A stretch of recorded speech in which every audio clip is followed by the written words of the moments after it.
And now we're going to the sacred cow of save money. And in 1971, President Nixon took the dollar off the gold standard, basically took the world off the gold standard, and money was no longer money. So people are no longer saving money. So just to reiterate again, this is $300, what an ounce of gold was worth in the year 2000. So Kim, lift that. Okay. All right, and so this here is 1 ounce of gold in the year 2010, and it's now $1,100. Ugh, and this is why people are working so hard. I can do it, I can do it. Yes, I can do it. Barely. So the big reason I've said in my books for years that savers were losers is very simply because in 1971, the dollar stopped being money, it became debt. Right, Mike? Yeah, the rules all changed in '71. Before then, somebody, when they became working age, they could expect to put away 10% a year, and by the time they got into their 60s, they could retire on their savings account and expect to live off that interest. And in '71, everything changed, and they started creating currency on a massive scale. Worldwide. Ever since then, worldwide. And that is what causes inflation and the loss of purchasing power. So people thinking that they can retire, you know, back in the 50s, if you got $100,000 or $50,000, you could retire on that, you know. So for my mom and dad, you know, the World War II generation, the industrial age generation, it was very smart to save money. For our generation, the baby boom generation and on, saving money could be the most stupid thing you can do because the system is stealing your wealth through the very thing you work for, called money, which is not money anymore. Right. Real money is actually gold and silver. Money has to maintain its value over long periods of time. Currency doesn't have to. And this is historically, has always been, for thousands of years, this has been money.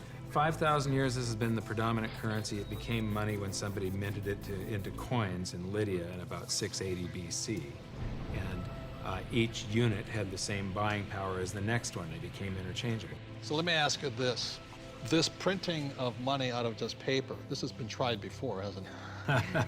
Many, many, many times, and there's always one result.